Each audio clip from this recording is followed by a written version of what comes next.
This is Colin McGuigan for IFLTV. Delighted to be joined by Amo Williams. Amo, it's an absolute pleasure to have you back on. Just talk to me first of all. How's the last few months been for you since everything in that big fight that you're in? How's it been mentally for you? Oh man, it's been very tough. I'm a champion, and being a champion, you expect everything to go your way all the time. I see that it's a very pivotal time in my life. I got to see what it's like not coming out on top in a fight, and you really have to deal with that. If you're a champion, I've been pro for almost 6 years now. I've never lost.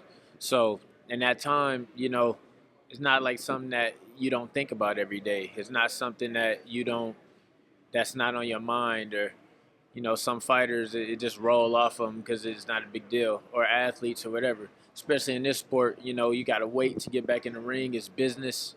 It's a lot of different things that go into it, but one of the greatest things I can say is that I know I'm like a super champion. My confidence is high because my discipline took over. No matter how I was feeling, no matter what was going on in my head, I was still working.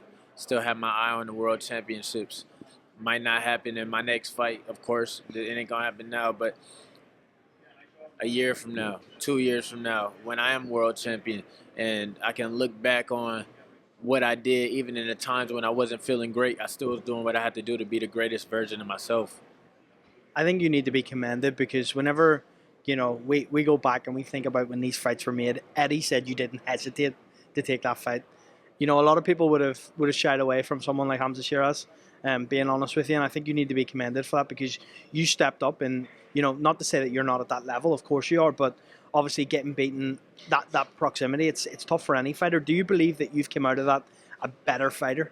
Oh, absolutely. I mean, that's the beauty of taking a risk. That's the beauty of the challenge. That's the beauty of stepping up. In this sport we're in, we're in such a world of,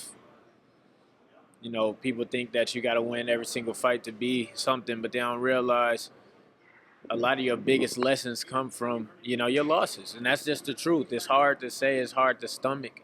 It's hard to go back and watch those things and learn from them. But when you see, the level difference, you see why things went the way they did, and you take so much from a fight, then you can always show, like, now I'm 3-4 times better of a fighter I am. I think the hardest part of it is getting to the next fight. I think that's where a lot of fighters mess up, is that they'll take something like that where they can't believe what happened to them or whatever, and they stop. They start making excuses for that one situation, and then they don't fight for a year, then they don't fight for 2 years. And the bad thing about that is that just as many people as there are commending you and telling you to keep going, and it's a sport, that's what happens. It's the same amount of people who will listen to your excuses about what happened. And so you can live either way. If you're not a real champion, you can stop. I can see how fighters either stop or keep going from something like this. I want to ask you about, your team, the people around you.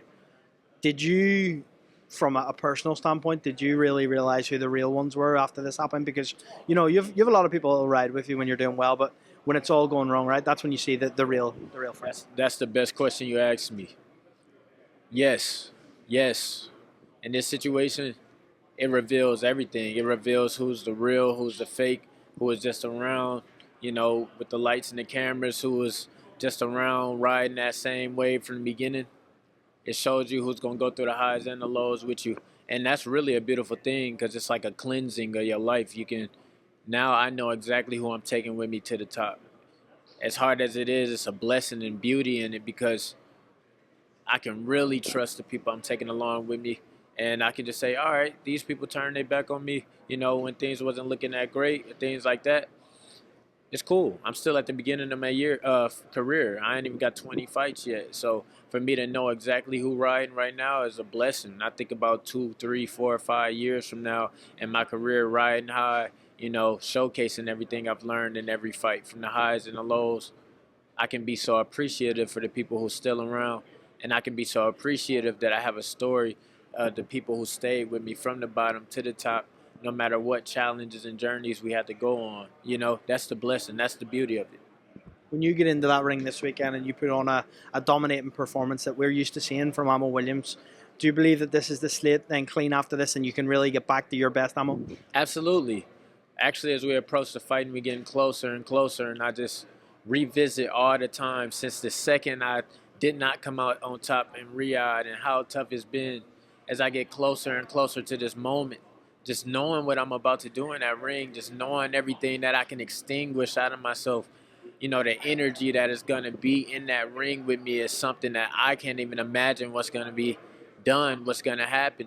Because the biggest fight wasn't getting in that ring and a bell going off. The biggest fight was getting back here. You know, the actual time in between was the biggest fight.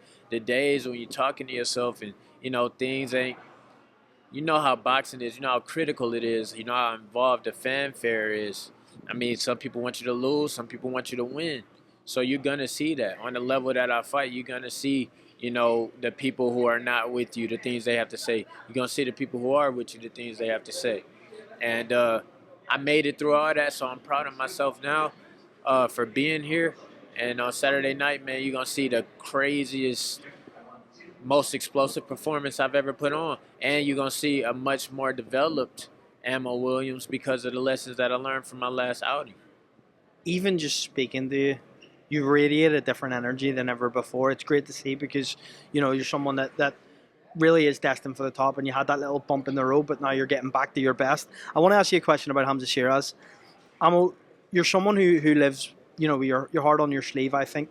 You're quite a prideful guy. Do you believe that you want that rematch to put things right down the line? Is that something that you'll want to do?